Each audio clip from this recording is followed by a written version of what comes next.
Hello, hello, hello, and welcome back to the Test Studio. We're experiencing all of the technical difficulties so that we can tell you all about them and work through them and, experience things here in the Test Studio. Hey, Jill. Hey, I think just in case anyone comes to the show regularly, I think it makes sense for us to do, I hold on to this. Swept away. We may have to do our own music video of our intro music.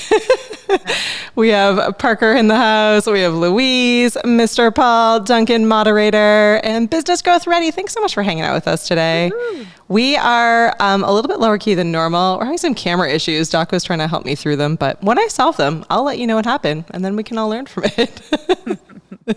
So I'm potato camming it today, so everyone can let us know what the built-in webcam looks like. The only downfall is that when I bump it jitters. If you type, it'll be like I'll just have to stay very, very, very smooth today. But this is we forgot the word. We forgot the words to our own theme song, you know? So I will say, in looking at your camera, I think that the newer MacBooks do have a nice built-in potato webcam. I think your skin looks nice and smooth. Yeah. I think it looks nice. I'm not disappointed. Oh, okay. All right. So it's not all the face creams that I've been buying and using on a regular basis. It's the upgrade. It's the upgraded camera. Well, awesome. Well, we are here today to talk all about special events and special occasions. And if you have a question, you're more than welcome to throw it in the comments. We'll do our best to answer it along the way. I am, as it says, here. I'm a total Padawan. I'm in training when it comes to this kind of stuff. I've never actually done a live event, but I have interviewed a lot of folks who have, and we'll be talking with Jill today, who's done a few of them herself. If you want to, either right now, you can just ditch us and jump over to the blog post, or you can hang out here and click through the blog post after. But I did an interview with a woman named Anisha Collins, probably a couple of years ago now. And she's an event photographer and videographer, does a ton of weddings. So there's a really great kind of in-depth interview with some video footage and extra content that you guys can check out there if you're wanting to jump into the wedding space. I have to interrupt you because you are adorable. The camera that you're used to talking into is not the one you're using. So let me show you what we're seeing. Ready? This one. You're seeing this. Hello. You look. Hello. Wait. So I'm. I just figured I'd let you know sooner than later. We'll be right back.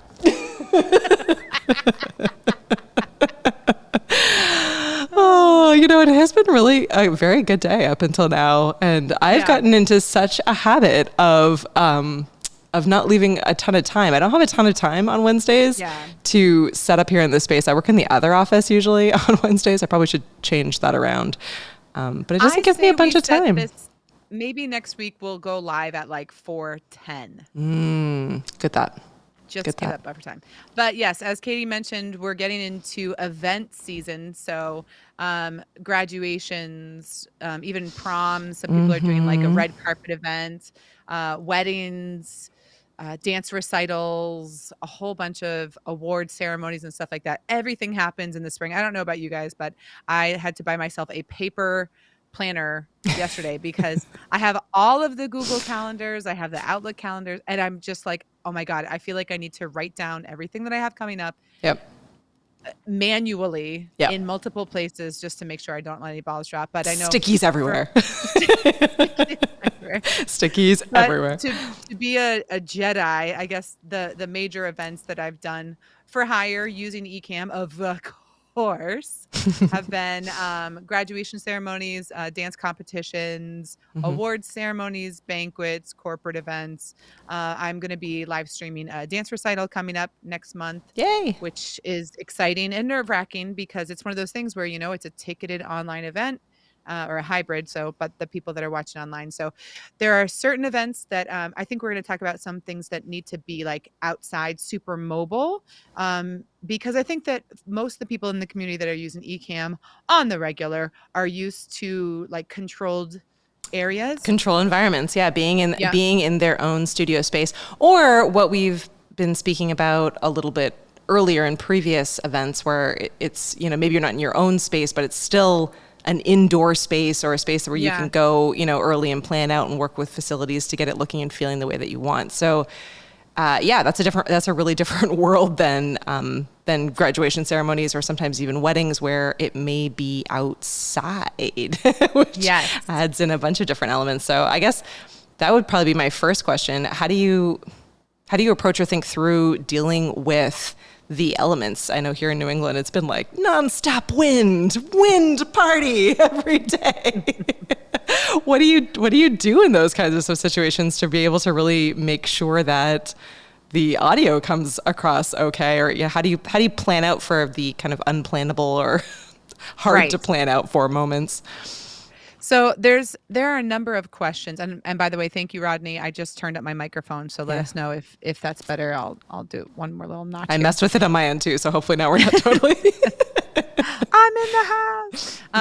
So there's a number of different questions that you can kind of start with, or especially if you're trying to like bid for a job or whatever. If it's an outdoor event, so let's say that you have a graduation. Mm-hmm. You're gonna need to know your internet connection. Yep.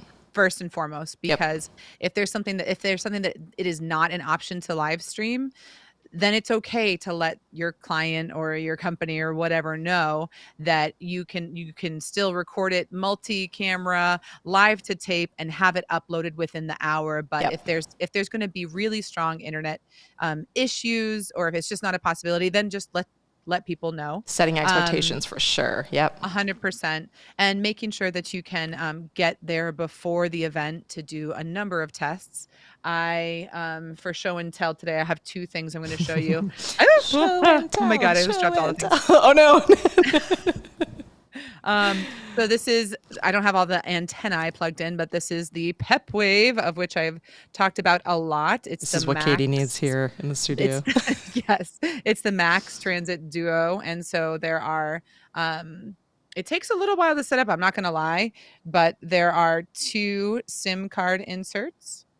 And then you can also set it up online through the platform that I think it's called Speed Fusion, where you can go online and then connect Wi-Fi. And then there's also an Ethernet cable. So if you even had an Ethernet cable, so it'll bond all of those things together to give you great mobile internet. Yep. It does require power.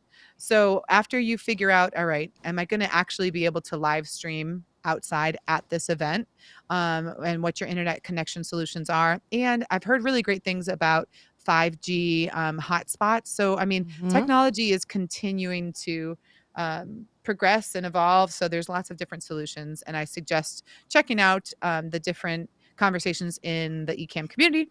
But then power.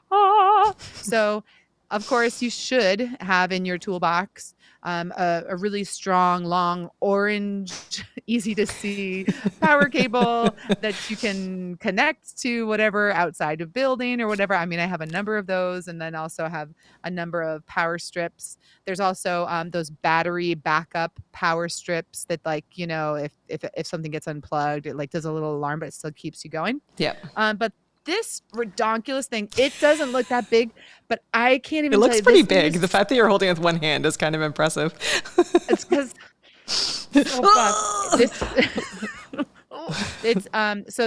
this I bought on Amazon. I think it was $250, and it takes hours to charge it, but it lasts for a long time. So you can see there are a number of different ports in here. Ooh. Oh, wait. Yeah, no, black on black out. Yeah. There we go. All right. So I'm able to plug in wrong side. I'm able to plug in my actual computer. So I would use a laptop with this one. And there's 2 USBs and 1 USB-C. Perfect. So that's super helpful. So that has gotten me through 3-hour hockey tournaments, charging a computer and camera. On a dummy battery, and then having extra power banks for some of those things, like maybe your camera, like my Sony ZV-E10, I could just have a separate smaller USB tank. So anyways, so you want to start with your internet, right? Make sure you know what solution. Yep. Internet first, and then power. Yep. power. And then you need protection from the elements. And I don't know that these are in order, because all three of these are essential if you're going to be hired. It's not a pick or choose. Yeah. So you need all of these things. You need all of them. So certainly, I mean, if it depends on your client, right? I would say in order for me to do this, I will need power. I will need internet solution, and I will need some type of coverage. So having a tent. So at our graduation coming up, luckily they have like an announcer's booth that's kind of like up and away, and it's kind of the perfect location. I'll show you guys here in a little bit some behind the scenes of where I've been live streaming graduations from. But anyways, so those three, like having a tent, and then even for me, I've given my side camera shot person a really strong golf umbrella to make sure we're protecting the camera, not necessarily from the rain, but from the sun and from the heat.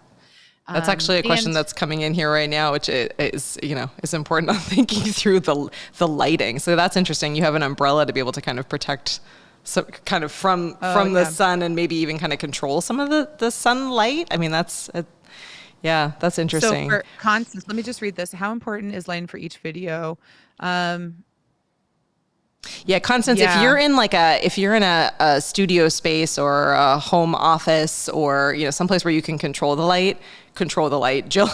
Jill hung up all of our blinds. At some point we'll do another behind the tour, but we have like 8 or 10 windows in this space, and she hung up like sunlight darkening blinds all over the place. And that's what these are too. And they make a I don't know if you probably can't see it from here, but they make a huge difference. So we have like blinds pulled down, and then I have these room darkening curtains. So yeah, in terms of video shots, like as much as you can control the lighting, don't.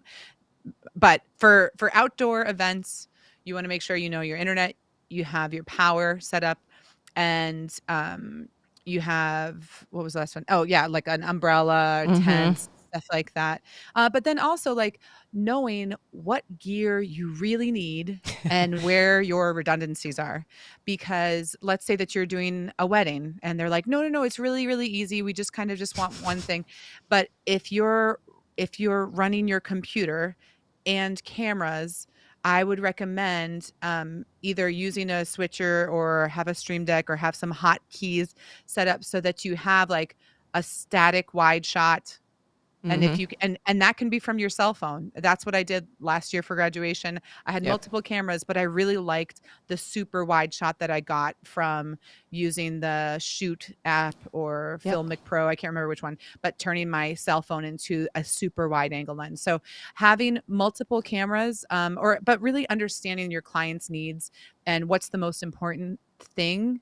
Do they want to have lower thirds run out, or do they just want a plain ceremony? Do they want to kick things off with like a countdown or some B-roll, telling people our live stream will begin shortly? Like having those type of elements is knowing what the needs are and anticipating those, and deciding whether that's something that you make or the client makes is so important. There's just so much. I'm not going to lie. My most profitable gigs have been gigs like this that are a one day but all day live stream of dance competitions or a recital or a graduation. But they take a lot of prep work and a lot of details. And even for one really great paying gig, we had the producer's 12-year-old daughter came, and what she did was she just read through the checklist. So this is coming up next. And I'd be like, okay, I'm about to hit this lower third.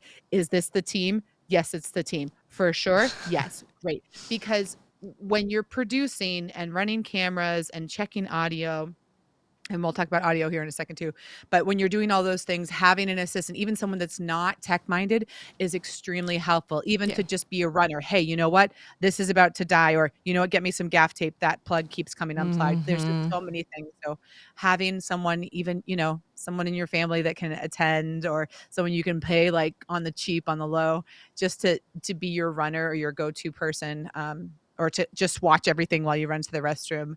That's super important. And then if you can bring, again, depending on the gig, if you can have other people to run camera, And if you can find a way to have a sound engineer just focus on the audio, that's huge too, because yeah, a lot of times they'll have a sound person and you can rip the audio right off of the back of the soundboard. Almost all modern soundboards do have that USB out or XLR out or all these different options. But sometimes the sound engineer is not comfortable with live streaming. So you really have to coordinate ahead of time, do test checks and all that stuff. And I'm just going from one thing to the next. So Katie, where... No, I think so. What I'm hearing, which I think is this, I mean, really comes down to being a pretty similar workflow, regardless of whether you're doing these kind of one day special events or even, even producing regular events. It comes down to a lot of upfront planning and really understanding what the goals are for the stream or the production that you're putting on, whether that's for your own production or in this case, a client's or a larger institution that you're working with. And then really being able to think through the physical space, which definitely I think is unique to this kind of production versus the productions that we would be doing is, I don't often think about my physical space because it's the same space. You're only seeing this little bit of it today, even less with what I'm rocking right now.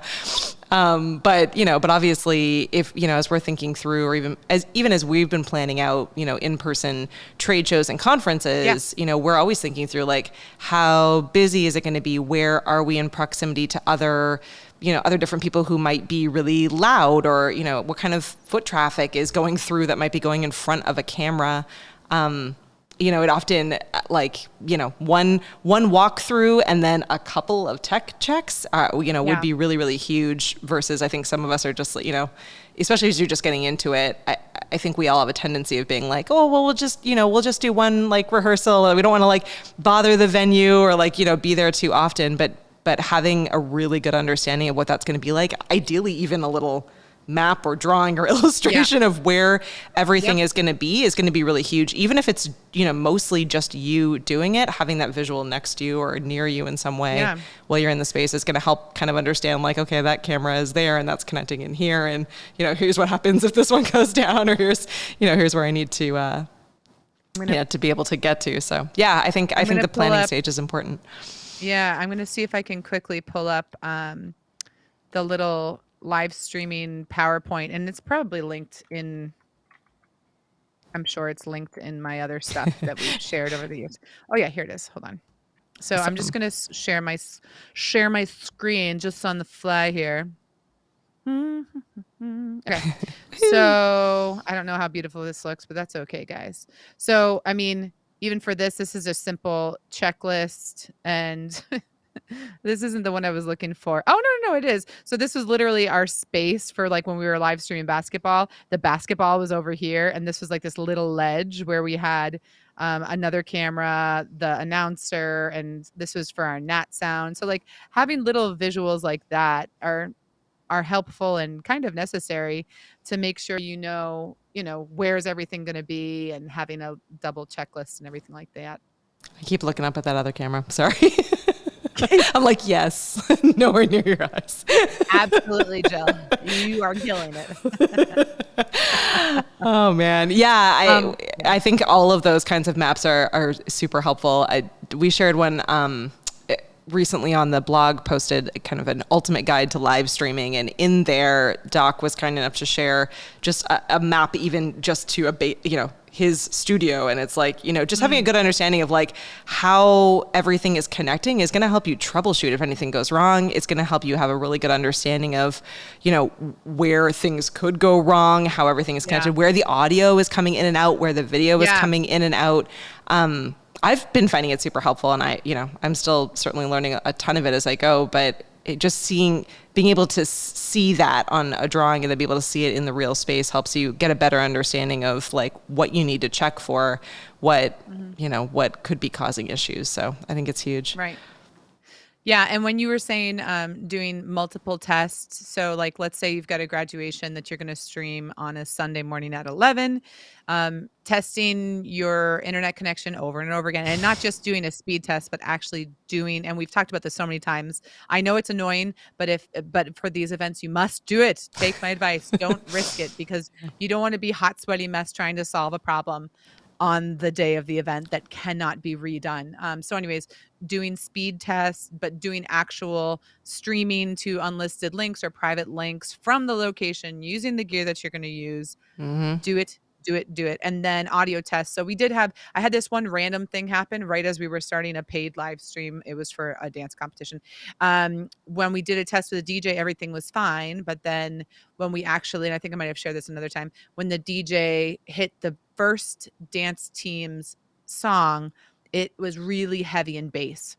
So what happened was we're in a gym and that bass resonated and shook the room, which shook our tripod. So we had to very, very quickly pivot. Exactly. Yeah. It was like every time the beat went, it was ridiculous. Yikes. So we quickly got a weighted backpack with like heavy stuff in it and hung it inside of the tripod. And then we had some cushion material that we put underneath the legs of all the tripod. So like, I wish we did do a test. But did we just do a soft like microphone test and we could have said, anticipated, hey, can you play us the first song that you're going to do? And then we would have caught that before we started streaming. It wasn't that big a deal. And we did fix it very quickly. And then someone did say in here, gaff tape is all you want for Christmas. James was saying gaff tape. Yeah. It's one of those things. Yep. Oh, thank you, Paul, for dropping all the templates and stuff like that. Paul is on it.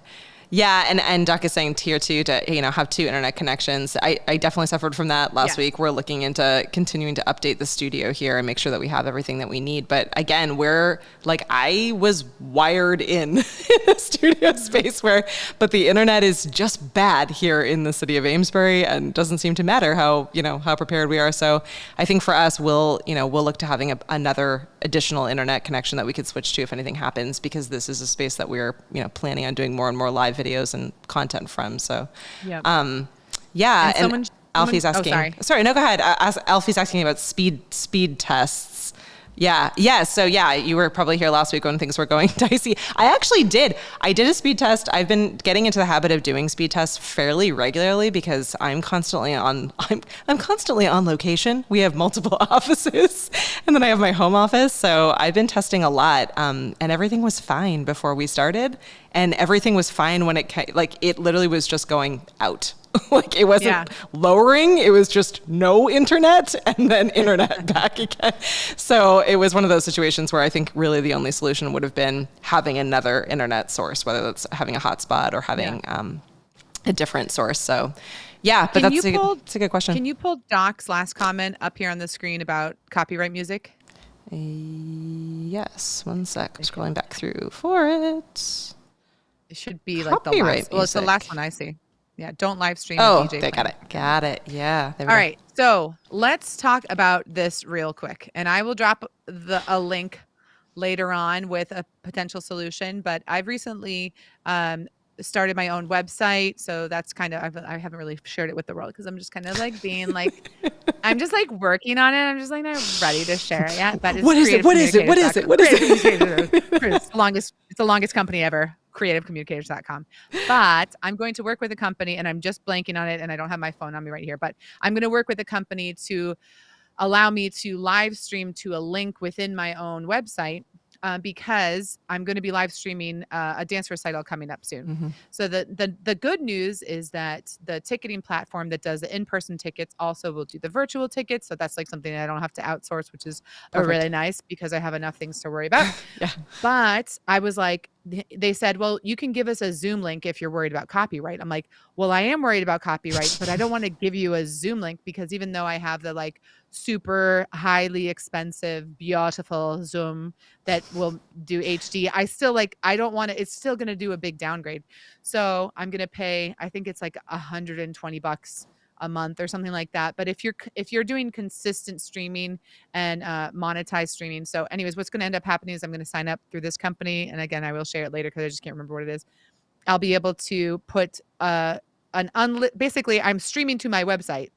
Nobody can see it, but I'm streaming to my website. And then I'm able to share that link with the ticketing platform, and then they will connect all those dots. Yeah. So because someone was like, can't you just live stream to Vimeo or to YouTube and just do it unlisted? And I have streamed soccer games where just when I hit go, someone's phone near me is playing copywritten popular music, and my live stream gets shut down, or as soon as I stop streaming, it's gone for forever. So I mean, it's just not worth it to risk that.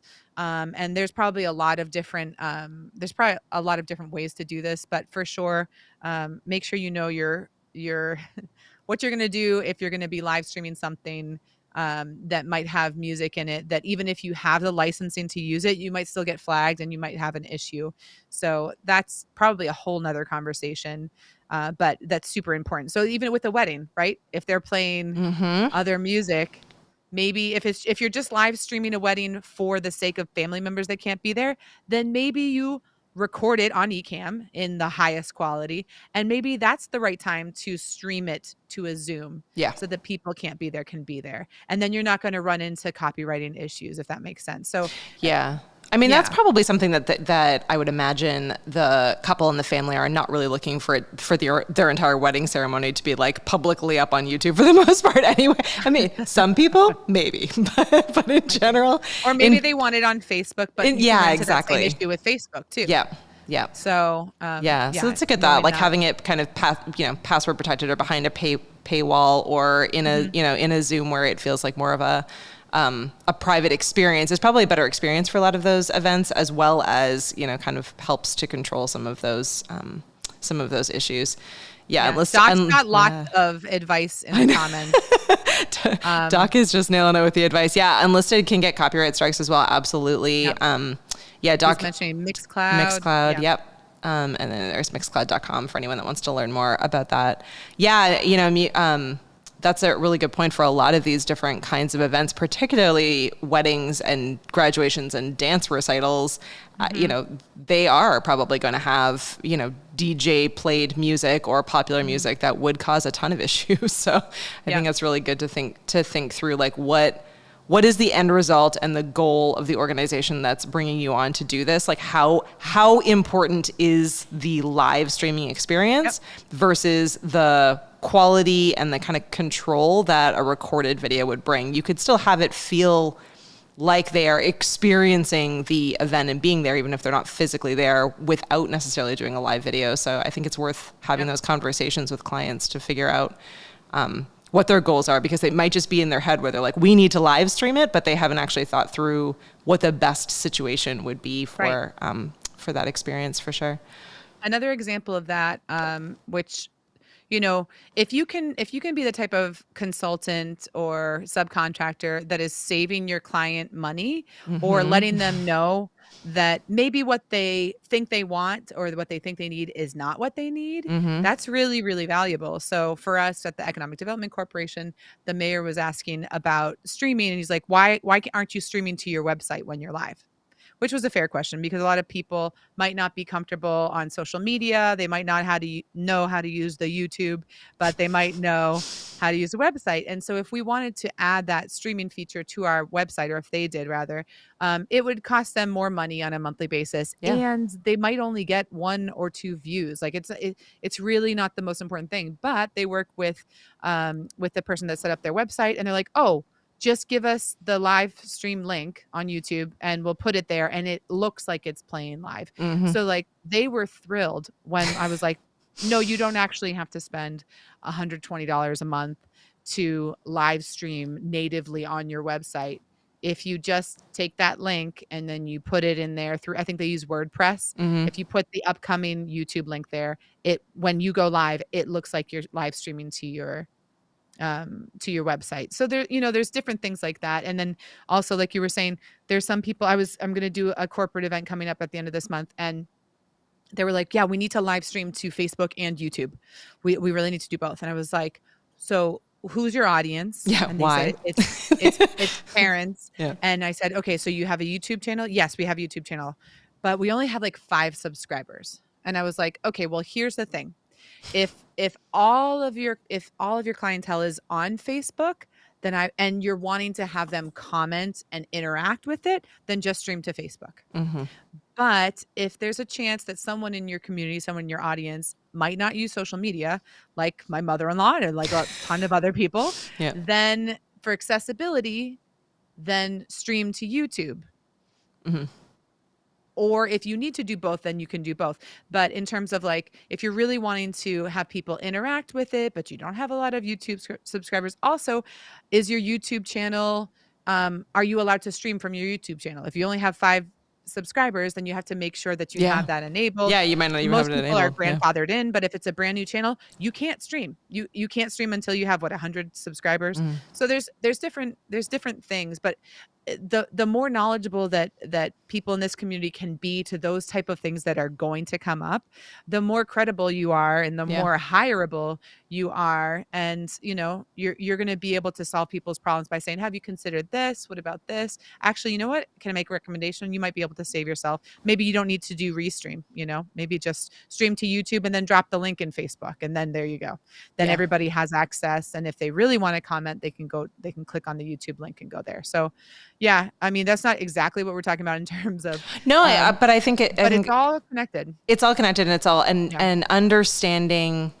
I think especially as more of the Ecamm fam are moving into thinking through how to move from being content creators and streamers to producers and getting into taking on clients and being in more of this space. A lot of the things that you've gotten really familiar with and really comfortable with streaming for yourself and streaming, on a regular basis for your own shows and content, that advice and that experience level is what's going to make you such a great producer. But you're going to need to walk people through those steps because, by and large, the clients that you're working with, maybe they know what live streaming is, but they're not going to know a ton past that. They're not going to know what that experience is going to be like. I thought what was really eye-opening on Showrunner last week, Stephanie was talking about in the world of live selling that you have, these really influential, Instagram celebrities or even actual celebrities like full-fledged TV and movie stars who, maybe they're fantastic at having a really curated Instagram feed and they, are able to nail anything that comes to creating content that is static or that are, photos or that are videos where they can shoot the video 9,000 times, pick their favorite, tweak it, edit it, and upload it. But, they don't know what it feels like to be live. They don't know what any of those different challenges are like. They may not know what to do when they're seeing, a ton of questions and comments coming through, when to respond, how to respond, all of those. It's a very different feeling to be live streaming. And so that level of expertise and the advice that you can give those clients up front is what's going to make you, marketable and, gives that level of experience and confidence in your services. Absolutely. Speaking of questions, scrolling through, Alfie had a good one about copyright-free music for weddings. Yeah, I think it's just really, it's difficult because, as Keely said below, people predominantly you're thinking through the actual in-person experience for those folks that are attending. So, those people are not going to want to dance to music that they may not recognize or may not know. And typically, with weddings, wedding couples tend to have songs that have memories or linked to personal experiences. For the ceremony itself, I mean, they're going to have intro music. And that's why if like we were saying earlier, if you're going to be if you are hired to be the live streamer for a wedding in today's age, I mean, if you're not streaming for big deal celebrities that need to be broadcast all over the internet, it's probably for a person. And the need to live stream is to make sure that people that can't be there can be there. Yep. So people have asked me, actually, I haven't said yes to any of those because it's never worked out. But I would say typically even just being able to stream to a Zoom call, so then they know they'll get dressed up too so that they can be seen. And the bride or groom might want to stop by the table, so you'll want to make sure you have an external monitor to have all of the guests there and have a webcam ready just in case you want to switch to that seat. There's lots of things to think about. But if we're talking about a wedding, I'm going to assume that the intention of live streaming is not straight up video production, because being a videographer at a wedding is very different than live streaming a wedding. Yeah. So we just live streamed my grandfather's funeral in January, and it was just for a few family members that couldn't be there. Yeah. Of course, I used Ecamm and Zoom, and Mm-hmm. it was very easy. But at one point, what was nice is I didn't anticipate this, but a few people that were in the Zoom wanted to talk and participate. So I wish the thing that I had missed in that was I just used my built-in speakers and I didn't have like external speakers. So when they did Mm-hmm. want to share, everyone in the room was like, huh? Huh, what? Yeah. That's actually So, but a that's really something to important, think of. that's a super important point, and I think is Mhm. becoming more and more relevant as we're kind of moving out of this, full lockdown, absolute Mhm. no one going anywhere pandemic mode into this space where you do have, in-person events, but you still want to have a virtual element to it. I think Yeah. it's really important to set those expectations not only with the client up front as to like what they want that experience to be like, but also for all of the attendees.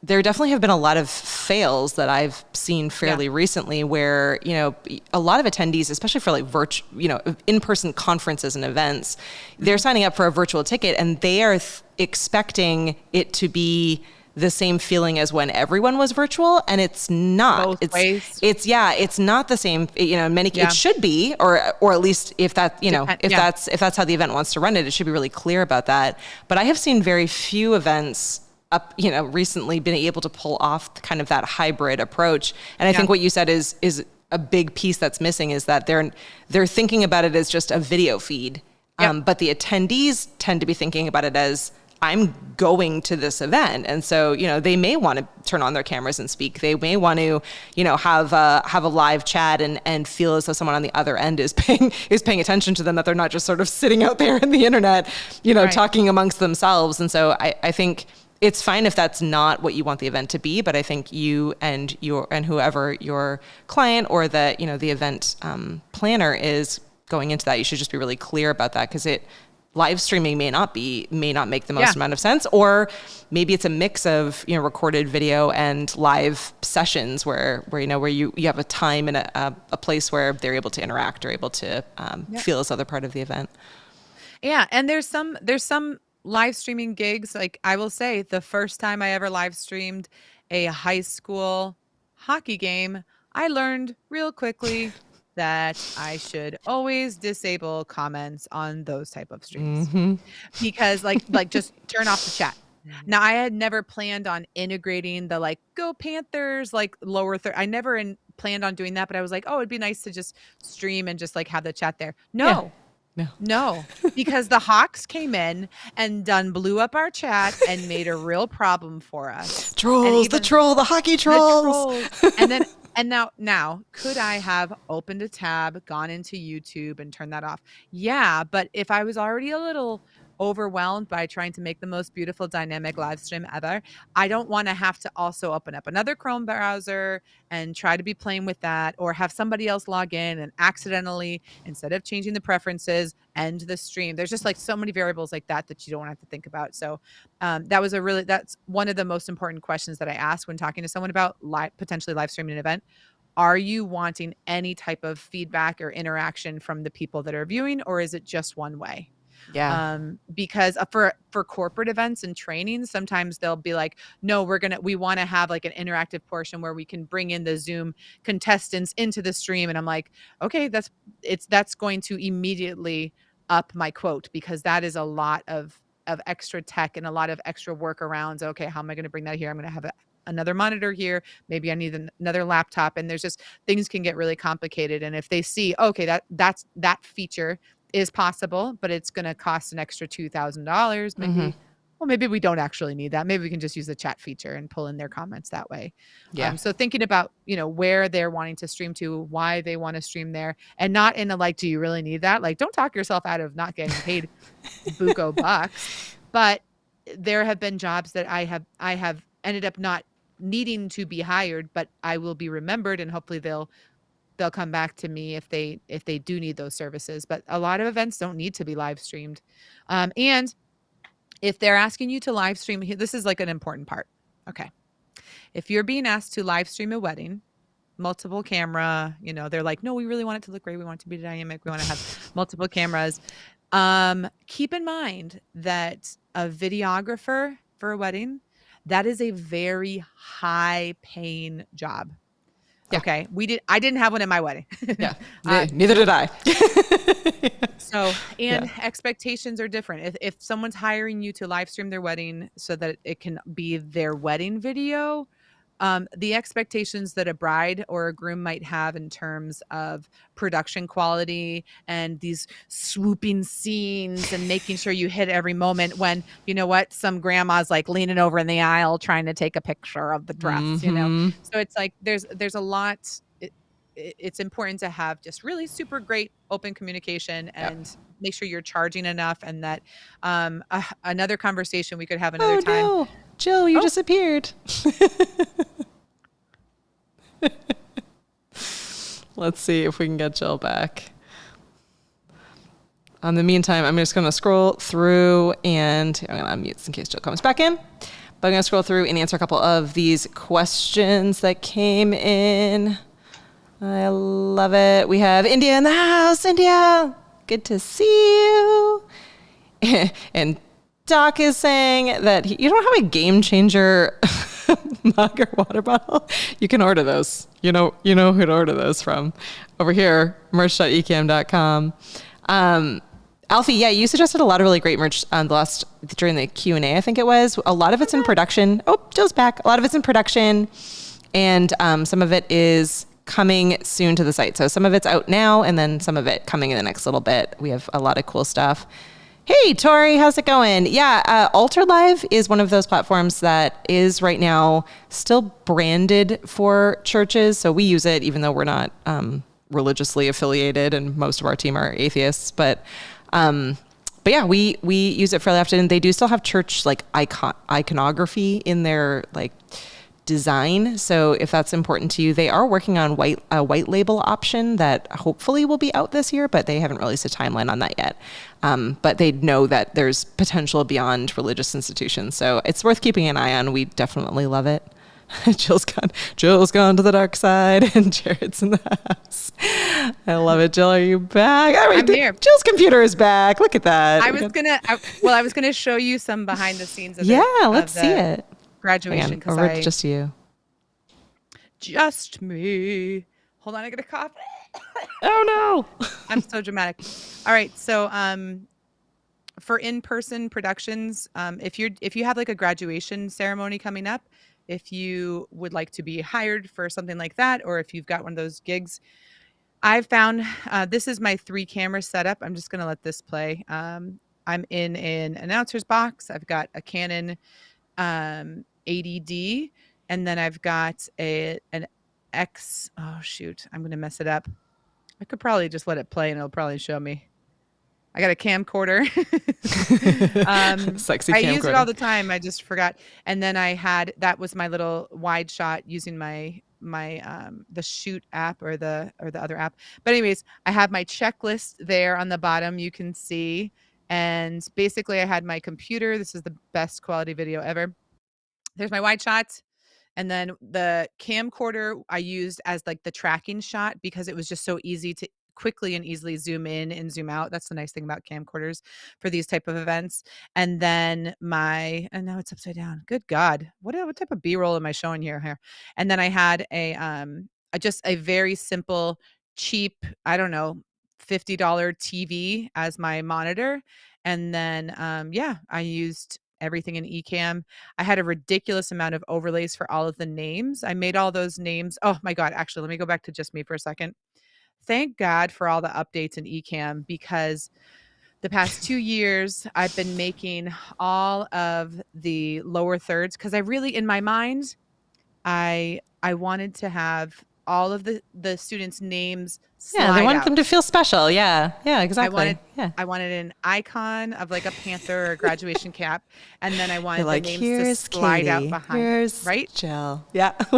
So for the past, at least the first graduation, I made all of those animated overlays in Keynote with all the graduates' names. It took me a redonkulous amount of time. I believe it. But now with all of the upgrades in Ecamm, it's so awesome. And actually someone recently made a tutorial in the Ecamm Facebook community on how to take an Excel sheet and export all of those and then bring them into Ecamm in a really snazzy way. So check that out. I think I'm tagged in it. But anyways, so being able to do all those here in Ecamm is great, and using building blocks. Like I've learned a lot from Fulgens and Anna in terms of having your overlays in folders, so that as you make those folders visible, you're making a number of different elements on the screen On the screen.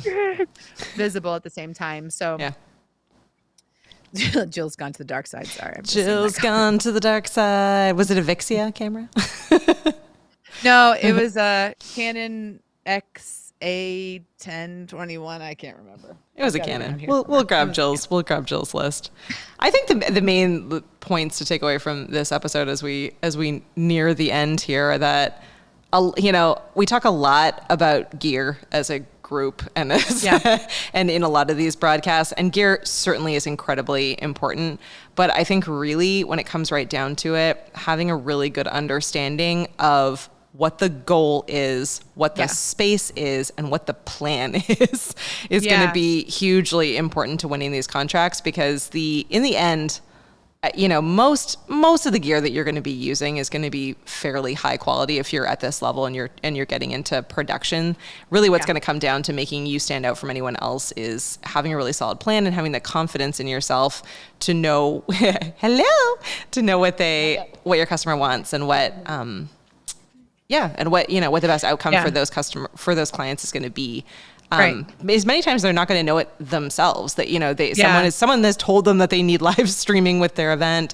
Someone has told them that they should get video footage, or that there's parents or viewers or whoever at home that want to be able to see it. So I think thinking through and really figuring out what their needs are, even beyond what they're able to express to you, is how you're going to win at this game, and how you're going to keep getting called back time after time again. And 100%. And I will say that, just a reminder that your video doesn't always need to be 4K, 6K, amazing. Your video can, I have been satisfied and happy with my cell phone footage. I've been able to make my M50 with the kit lens look great and serve functions and everything like that. But audio for these type of events can be very tricky. So, deciding if you're going to have, for this upcoming corporate event, I know I'm going to have the main speaker's going to have a microphone, but he moves around when he talks, and he might pass off the microphone to somebody else. We're trying to replicate an in-person event. So I'm like, okay, so we need one microphone with a long cable, and then we need another microphone that's set up as a Q&A thing that people can go up to and talk to. I also had to coach the main presenter that if someone just shouts out from the room saying, hey, actually, when are you guys going to do that upcoming event, that he needs to go ahead and reiterate what question it was, because it won't be mic'd. Those type of things make people really feel confident in you. But there's a lot of different microphone solutions. For something really big, you're probably going to need a mixing board, and there's some very cheap ones that you can have multiple inputs. For some events, if you're doing a wedding, you're either going to need a shotgun mic, or you can use those Pico mics that I always talk about that are really small, because there's no way that a bride wants to have a big mic on her and a pack down her dress, So she'll start rethinking the live streaming pretty quickly if that's here, hold this mic. But and when you don't know, that's where you bring somebody in that's a specialist. For this graduation that we have coming up, we've never needed a sound engineer, but this is the first year that we're going to have live music playing. So we're going to have a band, and we're going to have an a cappella choir. Well, there's no stinking way as a singer, which I am, I'm not gonna do it. There's no way that you're going to be able to make a 2 mic situation in a PA on a football field work for an a cappella group. So it's really important. It's very important that those kids are able to have that moment at their graduation. So I'm not taking over sound engineer. We're going to outsource a sound engineer that's going to handle all of that. And him and I are going to collaborate and do a number of tests. So I don't know. Yeah, you can it's good to know what you can and what you cannot commit to, and when to tap someone on the shoulder and be like, hey, I need you. Yeah. Or can you do this one part? And you might end up doing more. And those opportunities to collaborate with people are just going to stretch you and give you so many more skills and add more things to your resume that maybe you wouldn't have the chance to do otherwise. Yeah, absolutely. And the community is a great space to do that as well. You know, there are nearing 20,000 people in that group, and there are a number of them that, you know, that are really looking to collaborate. Jill, collaborate and work. we're learning here together. Collaborate and work together and be able to, partner up and get to know each other a little bit better on some of these projects, even if you're just getting on a call and asking a bunch of questions because it's something that you haven't done before and that other person has. I think it's a really great way to learn something new and network with each other and grow. Ballard Vibes is asking about DJI cameras. I don't know the answer to this one, but looks like Doc does. So it looks like we're waiting on DJI. So yeah, hopefully they'll get that soon. I love it. Well, we're actually almost at the end of our show, so we'll see if Jill pops back. But while we're waiting for her, over to promo. So if you haven't yet, the new season of Showrunner is here. Stephanie's been doing an absolutely amazing job bringing all of the details of live selling to life. So if you haven't yet, you can catch the replays right here on our YouTube channel. They're also on the Video Hub, videos.ecamm.com. There is a new blog post out with all the information. So if you don't have time to watch or listen, you can read and grab absolutely everything that you need in the world of live selling. You're going to want to RSVP for this show. So if you haven't yet, go ecamm.tv/live selling. What that does is it'll give you access to a bunch of bonuses and freebies. And we're doing both a live selling event with our merch partners, as well as a full workshop where we're bringing on a lot of the different platforms that Stephanie is talking about, including some folks who will be talking about Amazon Live specifically. So if you want to be able to really pick everyone's brain and ask all of your questions and really be able to apply and practice everything that you've learned during this show, you're going to want to RSVP to that show. And then the last thing to just shout out here is that Diana did an absolutely amazing job with the new Ecamm Simplified series. So if you're brand new and you've been like, oh, this episode is, just kind of over my head a little bit, I'm not ready to be a producer yet. No worries. We're here with you. So we have a whole video series, again, here on the YouTube channel, as well as on videos.ecamm.com, our video hub. You can work through a number of training videos from really simple, just starting off, never live streamed or created a video before, all the way up to some of these more complicated topics like live remote production and on location events. So that's definitely a great series to check out. We also have Doc Rock. I don't have a little promo for it yet, but there's Jill's back. We don't have a promo for it just yet, but Doc does a demo every Friday on YouTube, so you can always follow along. Typically, he often even rebuilds Ecamm from scratch. So if you're like, I don't understand what you guys are saying, no worries. He is here to help, and we'll walk you through from A to Z. I think that's all of the promos. I hear Jill, but I don't see her yet. She's here. Back. She's back.